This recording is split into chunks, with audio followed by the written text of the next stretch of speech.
They clearly supported Jasmine's idea. To them, we had become nothing more than a burden, a problem that needed to be solved in the easiest way possible.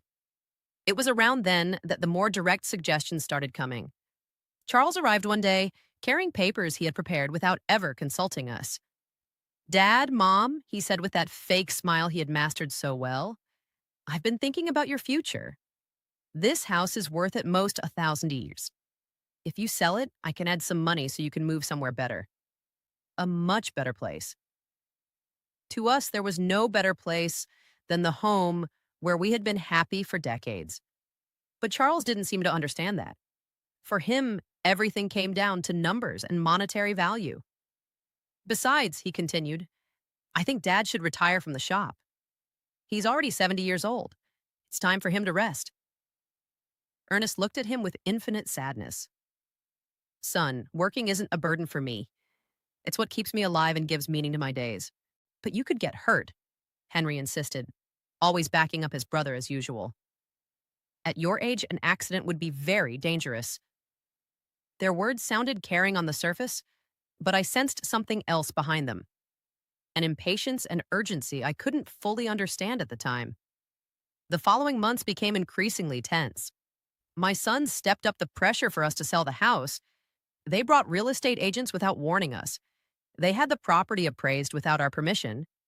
They even started talking openly about what would be best for everyone. Look, Charles said during one particularly uncomfortable dinner, Jasmine and I have decided to have kids soon. We'll need help with the expenses. If you sell the house and move to a smaller place, that money could serve as an early inheritance. An early inheritance? He was asking for our inheritance while we were still very much alive. The audacity of it left me completely speechless. Ernest stayed calm, but I saw his jaw tighten. Son, when your mother and I die, everything we have will be yours. But while we're still alive, our decisions belong to us. My name is Margot Hayes, and I'm 66 years old. What I'm about to share with you completely transformed my life forever. The funeral for my husband, Ernest, marked the quietest day of my entire existence. There, standing beside his grave, I received a message from an unknown number that sent a deep chill running through me. I'm alive. That's not me in the casket, it read. My hands were trembling as I replied, Who are you? The response that came back took my breath away. I can't say. They're watching. Don't trust our sons. That single moment tore my soul in two. My whole world crumbled as I looked over at Charles and Henry, my own sons, standing near the casket with strangely calm expressions on their faces. Something felt terribly wrong. Their tears appeared forced, and their hugs felt as cold as ice. For 42 years, Ernest had been my partner, my safe refuge, and my reason for living. I first met him when I was 24 in our small town of Spring Creek. We had grown up along the same dusty back roads, sharing simple, modest dreams together. I cleaned houses to help support my sick mother, while Ernest repaired bicycles in the little shop he had inherited from his father. We were poor, but we were genuinely happy. We possessed something that money could never purchase: real love. I still remember the very first time he spoke to me. It was a Tuesday morning. I was walking toward the market wearing my faded green dress and worn-out shoes. He stepped out of his shop with grease-stained hands and gave me a smile filled with such shyness that I fell in love with him instantly. Good morning, Margot, he said in that soft, gentle voice of his. Need me to check out your bike? I didn't even own a bike, but I quickly made up an excuse just so I could keep talking to him. That first conversation soon turned into sweet dates under the big old oak tree in Town Square Park, then into promises of eternal love, and finally into a simple wedding filled with hope and dreams for the future. The first few years of our marriage were difficult. We lived in a small 2-bedroom house with a tin roof. Whenever it rained, we would place pots all around the house to catch the leaking water, but we were still happy. Ernest worked from sunrise to sunset in his shop, and I sewed clothes for the women in town. When Charles was born, I thought my heart would burst with pure happiness. He was a beautiful baby, with his father's big eyes and my smile. 2 years later, Henry arrived, just as perfect in every way. I raised both of them with all the love I had in the world, always putting their needs before my own. Ernest was a wonderful father. He would take them fishing in the river every Sunday, teach them how to fix things with their hands, and tell them bedtime stories. I fed them, dressed them, and comforted them whenever they cried. We were a close family, or at least that's what I believed at the time. As the boys grew older, things slowly began to change. Charles, being the oldest, was always very ambitious. From a young age, he would ask why we lived so modestly and why we didn't have a car like other families did. Henry followed his older brother's lead in almost everything. When Charles turned 18, Ernest offered him a job at the shop, but he rejected it with a clear contempt. I don't want to get my hands dirty like you, Dad. I'm going to be someone important. Those words hurt Ernest deeply, even though he never mentioned it to me. I would often see him sitting alone on the porch at night, staring up at the stars with a profound look of sadness. His son had rejected not only his work, but his entire way of life. The years went by, and to my surprise, Charles managed to build a name for himself in the business world. He landed a job at a real estate company in the city, and Henry soon followed in his footsteps. Both of them started earning far more money than Ernest and I had ever seen in our lives. At first, I felt so proud. My sons had achieved what we never could. They had escaped poverty and created better lives for themselves. But gradually, that pride turned into deep sadness. Their visits became rarer, and their phone calls grew shorter and shorter. When they did come by, they arrived in expensive cars, dressed in fancy suits, and talked endlessly about investments and properties. They would look at us with a strange mixture of pity and shame. Mom, Charles said to me during one of those infrequent visits, you and Dad should move somewhere better. This house is practically falling apart. He was right about the condition of the house, but that old place held every precious memory we had. It was where we had raised our sons, shared thousands of meals, and grown old together. It wasn't luxurious, but it was truly our home. Ernest, always the wise one, would gently tell me, Margot, money has changed our boys. We aren't enough for them anymore. I tried hard to resist believing it. I kept making excuses for their absences, their short calls, and their broken promises. They're busy building their own lives, I would tell myself. Someday they'll become the loving boys we raised again. But deep in my heart, I knew Ernest was right. We had already lost our sons long before I lost my husband. I just hadn't realized how completely we had become strangers to them. The most dramatic shift happened when Charles married Jasmine Albright, a woman from the city who never tried to hide her disdain for our simple way of life. The first time he brought her to our home, she arrived in high heels that sank into the dirt of our porch and wore an elegant red dress that looked more expensive than anything I'd ever owned in my life. Nice to meet you, she said with a forced smile, barely offering the tips of her fingers in greeting. Her eyes scanned our humble house with an expression I couldn't quite read, but it made me feel incredibly small. During dinner, Jasmine barely touched the food I had prepared with so much care and love. She pushed the meatloaf around her plate and cut tiny pieces of chicken, but she ate almost nothing. Charles seemed nervous the whole time, constantly apologizing for things he had never felt ashamed of before. Next time, we'll take them out to a restaurant, he whispered to Jasmine, thinking I couldn't hear. But I did hear every word.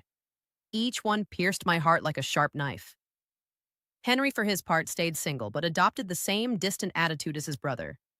His visits were limited to special occasions only, and even then he always seemed eager to leave quickly. He was constantly on his phone, closing deals even while we tried to have conversations. Mom, I have to go, he'd say before it was really time. I have an important meeting early tomorrow. Family Sundays became nothing more than a distant memory. Christmases turned cold and formal. My sons would bring expensive gifts we didn't need or want. They would stay for just 2 or 3 hours and then leave with obvious relief. Ernest and I grew old together, finding comfort in each other. He continued working in his shop, even though his hands had lost some of their former strength.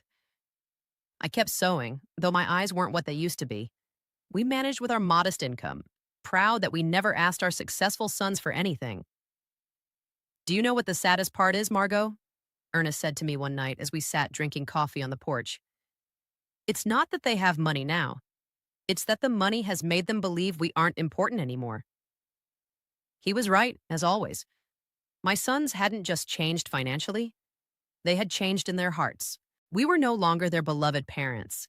Instead, we had become an uncomfortable reminder of a past they desperately wanted to forget. Things grew even worse when Charles bought a $200,000 house in an exclusive neighborhood in the city. Henry soon did the same, purchasing a luxury condo for $150,000. Suddenly, our sons owned fortunes we could barely even imagine. You should sell this house and move into a retirement community, Jasmine suggested during one of her rare visits. There are some very nice places for people your age. You'd be much more comfortable there. The word community hit me like a slap in the face. A retirement community. After 40 years of building our home and raising these sons with endless love, they wanted to send us away to a home. We don't need a home, Ernest replied with the quiet dignity that had always defined him. We're perfectly fine right here in our own house. But I noticed the expressions on Charles and Henry's faces. Charles wore a solemn expression that fit the occasion, but his eyes kept darting toward his watch. Henry seemed restless, as if he had more important things to do. Jasmine discreetly checked her phone behind her black veil. This was how they were saying goodbye to their father, with impatience and distractions. The pastor spoke about eternal life, well-deserved rest, and reuniting with God. His words felt hollow in my shattered heart. I didn't want Ernest to rest in peace. I wanted him to come home with me, for us to continue growing old together, for us to keep drinking coffee on the porch every evening. When it was time to throw dirt on the casket, my legs refused to support me. Doris had to hold me up as I sobbed uncontrollably. The sound of the dirt hitting the wood was final, conclusive, and completely hopeless. It was at that exact moment, standing beside my husband's grave, that my phone vibrated. A text message from an unknown number appeared. I'm alive. That's not me in the casket. My heart stopped. The letters seemed to dance in front of my eyes as if I were hallucinating. I was losing my mind from the grief. With trembling hands, I replied, Who are you?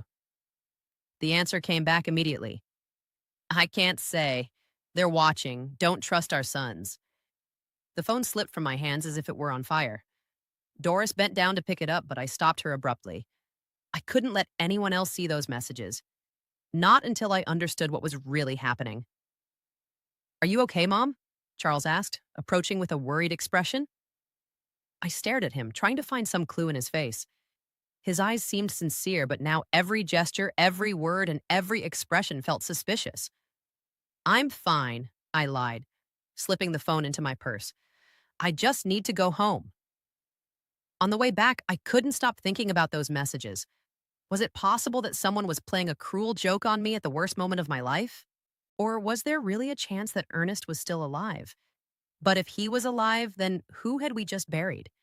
And if he wasn't alive, who knew enough intimate details about our lives to write something so specific about our sons? That night, alone in my house, which now felt like a tomb, I went over every detail of the last few days in my mind. Ernest's accident had seemed strange from the very beginning. According to Charles, a machine had exploded in the shop, but Ernest knew every screw and every wire in that place. He was meticulous about maintenance and obsessive about safety.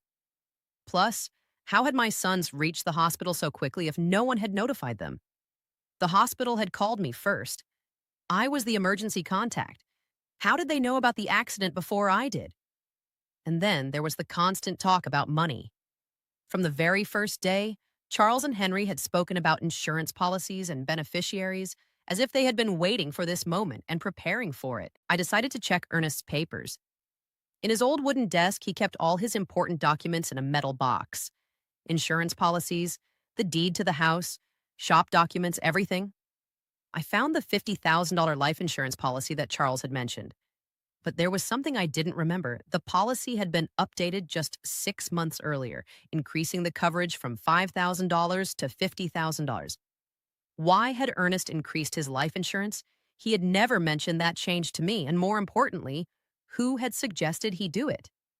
I kept searching and found something even more disturbing. A workers' comp policy I didn't know about, purchased just 2 months before his death.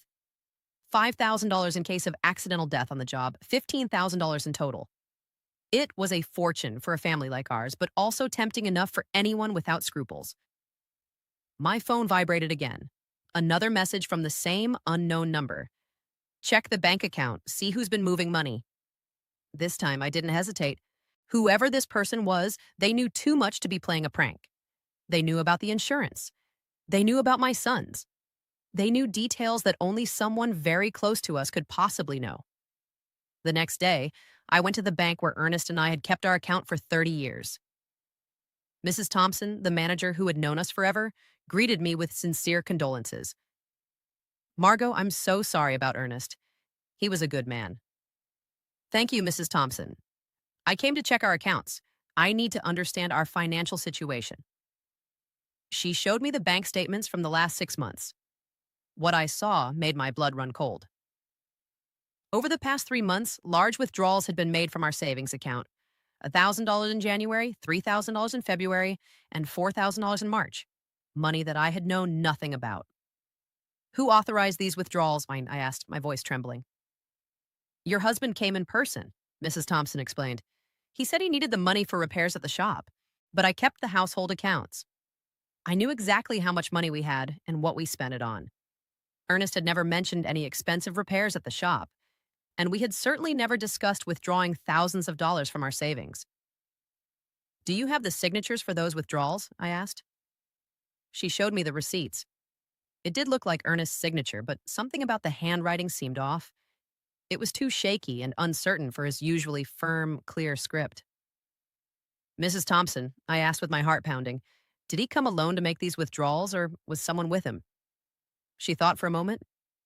Now that you mention it, I think he came in with one of your sons once or twice. Charles, I believe. He said he was helping his dad with the paperwork because Ernest had trouble reading documents without his glasses. Charles. My son had been involved in money withdrawals I knew nothing about, using his father's tired eyes as an excuse. But Ernest saw perfectly well with his glasses, which he never took off during the day. That afternoon, as I looked over the bank receipts again and again, I received another message. The insurance was their idea. They convinced Ernest he needed more protection for you. It was a trap. I could no longer deny the evidence that was piling up right in front of me. The mysteriously increased insurance policies, the unauthorized money withdrawals, Charles's involvement in transactions I knew nothing about, his suspicious efficiency in organizing the funeral, and his coldness during his father's final days. But the question that terrified me most was whether they had actually planned Ernest's death, how they had done it, and who was sending me these messages. How did this person know so much about what had happened? The following days turned into a nightmare of doubt and suspicion. Every smile from Charles, every hug from Henry, and every word of condolence felt like a mask hiding something sinister. But I needed more proof before I could fully accept a truth as horrible as the one forming in my mind. My phone continued to receive messages from the mysterious number. Go to Ernest's shop. Look in his desk. There are things you didn't see. I decided to visit the shop for the first time since the accident. Charles had said a machine had exploded. But when I arrived, I found something completely different from what I had expected. The shop was strangely clean, too clean to have been the scene of a serious explosion. There were no burn marks on the walls, no debris, and no signs of the destruction that such an accident should have caused. Where is the machine that exploded? I asked out loud. I searched the entire shop and found every machine in its proper place, working perfectly. The welder, the compressor, the electric saw, all were completely intact. So what had really caused the accident? In Ernest's desk, I found something that sent a chill through me. A note written in his own handwriting, dated 3 days before his death. Charles insists I need more insurance. He says it's for Margot. But something doesn't feel right. I don't trust his intentions. Don't be stubborn, Henry cut in with a harshness I had never heard from him before. You're old now. You can't keep living in the past. That night, after they left, Ernest and I stayed up talking until dawn. For the first time in our long marriage, we discussed the painful possibility that our sons were not the people we thought we had raised. Something's wrong, Margot, my husband said with a look of deep worry I had never seen in his eyes before. This isn't just ambition or impatience. There's something darker behind all this pressure. I had no idea how right his words truly were. I couldn't imagine that my own sons were planning something that would change our lives forever. I didn't know that the tragedy coming our way wouldn't be some random accident of fate, but a carefully orchestrated conspiracy by the two people I had trusted most in the world. The last normal conversation I had with Charles took place 3 weeks before Ernest's death. He came alone, without Jasmine, and looked more serious than usual. Mom, he said, sitting at the kitchen table where he had eaten breakfast so many times as a boy, I want you to know that no matter what happens, Henry and I will always take care of you.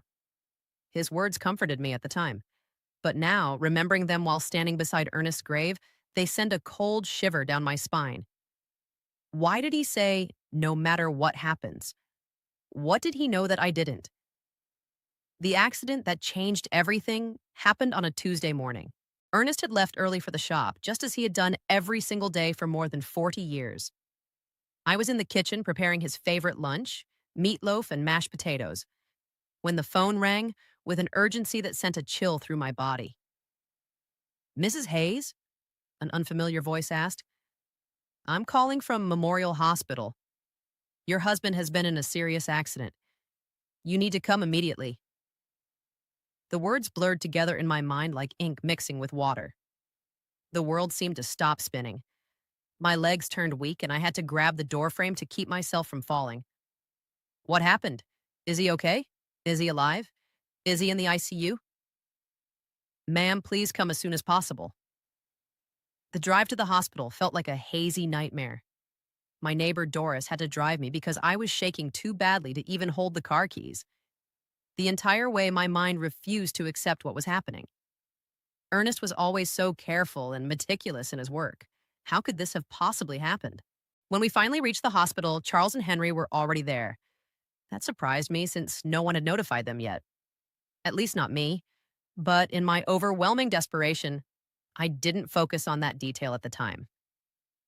Mom, Charles said, hugging me with a force that seemed almost genuine. Dad is in bad shape. The doctors say one of the machines at the shop exploded. He has severe burns and a traumatic brain injury. Henry's eyes looked red, but something in his expression felt wrong. He seemed more nervous than sad, like someone anxiously waiting for important news rather than a son grieving for his father. Can we see him? I asked desperately. Only immediate family, one at a time, and for 5 minutes maximum, the nurse explained. When I entered that ICU room, my heart completely sank. Ernest was connected to a dozen machines with bandages covering most of his face and arms. I could barely recognize him. His breathing was labored and artificial, sustained by machines that beeped constantly. I walked to his bedside and took his hand, the only part of his body that still seemed intact. Ernest, my love, I'm here. Everything is going to be all right. You're going to recover, just like you always do. For a brief moment, I felt a slight squeeze from his hand. His eyes moved slightly behind his closed lids. He was fighting. My warrior was fighting to come back to me. The next 3 days were the longest of my life. I practically lived at the hospital, sleeping in the uncomfortable chairs in the waiting room. Charles and Henry took turns staying with me, but they always seemed far more interested in speaking with the doctors than in comforting their father. I overheard fragments of conversations that I couldn't fully understand then. Henry asked about medical insurance and the cost of treatment. Charles was on the phone discussing life insurance policies and beneficiaries. Mom, Charles said to me on the second day, we reviewed Dad's insurance. He has a life insurance policy for $50,000. There's also a workers' comp policy that could cover up to $75,000 more. Why was he talking about money while Ernest was still fighting for his life? Why was he focused on insurance instead of his father's recovery? I don't care about the money, I responded sharply. I just want your dad to get better. Of course, Mom, he said, but I saw something in his eyes that I didn't like. A coldness, like a calculator working while his father lay dying. On the third day, the doctors delivered the most devastating news of my life. Dr. Patterson, an older man with a compassionate face, gathered us in a small office. Mrs. Hayes, he began softly, your husband's condition is critical. The burns have become infected, and the head trauma is more severe than we first thought. We have to be realistic about his chances. What does that mean? I asked, though my heart already knew the answer. It means we need to prepare for the worst. Your husband is in an induced coma. We could keep him alive indefinitely, but his quality of life, well, it's highly unlikely he will ever regain consciousness. My entire world collapsed around me. 42 years of marriage, an entire life built together, and now they were telling me it was all fading away like smoke. We want to try everything, I said through my sobs. No matter the cost, no matter how long it takes. But Charles exchanged a look with Henry that deeply unsettled me. Mom, Charles said, in a voice that tried to sound understanding, we have to be practical. Dad wouldn't want to live like this. He always said he never wanted to be a burden on anyone. A burden? I exploded with a fury I didn't know I possessed. He's your father. He's not a burden. He's the man who raised you, who worked his whole life to give you the best he could. We know, Mom, Henry added, but we also have to think about you. The medical bills are going to be enormous. They could wipe out all your savings. Again, money. Always money. My husband was dying, and they were busy calculating costs. That night, alone in the hospital room, I took Ernest's hand and spoke to him as if he could hear every word. My love, I don't know what to do. The doctors say there's no hope, but I can't let you go. I can't imagine my life without you. It was then that something happened that still gives me goosebumps to this day. His fingers moved slightly, squeezing mine with a force that was almost imperceptible.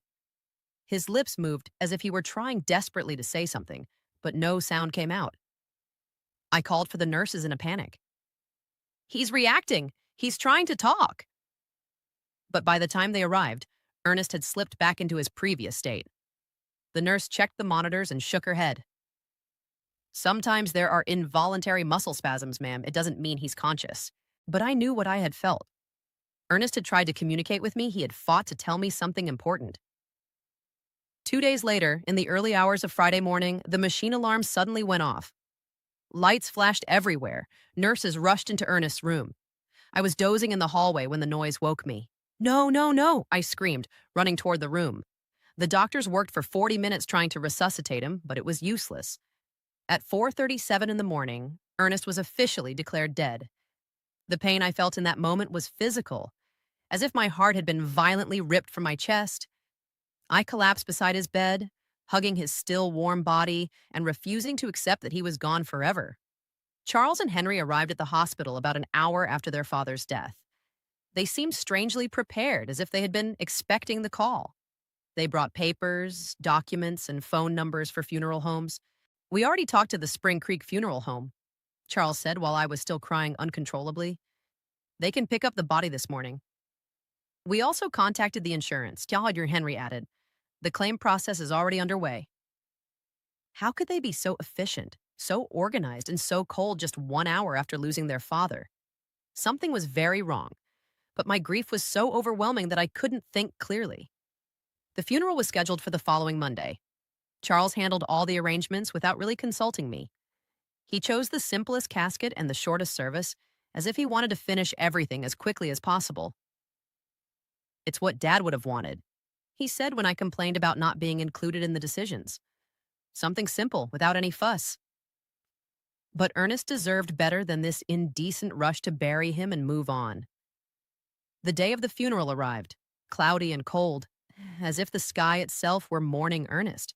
I wore my only black dress, the same one I had worn for my mother's funeral years earlier. My hands were shaking so badly that Doris had to help me button the small buttons on the back. Be strong, Margot, my dear friend whispered as she gently combed my hair. Ernest would want to see you strong. But I didn't feel strong. I felt empty, like a shell without a soul. 42 years of marriage cannot be buried so easily. Every object in the house reminded me of him. His coffee mug on the table, his tools on the porch, his pillow that still carried his scent. When we reached the cemetery, I was surprised by how few people had come. I had expected to see more of Ernest's coworkers from the shop, more neighbors, more acquaintances. But it was only Charles, Henry, Jasmine, Doris, me, and the pastor. For a man who had lived 70 years in the same town and helped so many people, the funeral felt strangely empty. Where are the guys from the shop? I asked Charles. We didn't want to bother anyone, he replied quickly. Dad was a private person. He would have preferred something intimate. But that wasn't true. Ernest loved his community. He cared deeply about his neighbors. He would have wanted them there to say goodbye. Why had Charles made everything so secretive and rushed? During the service, I watched my sons with a strange emotional detachment.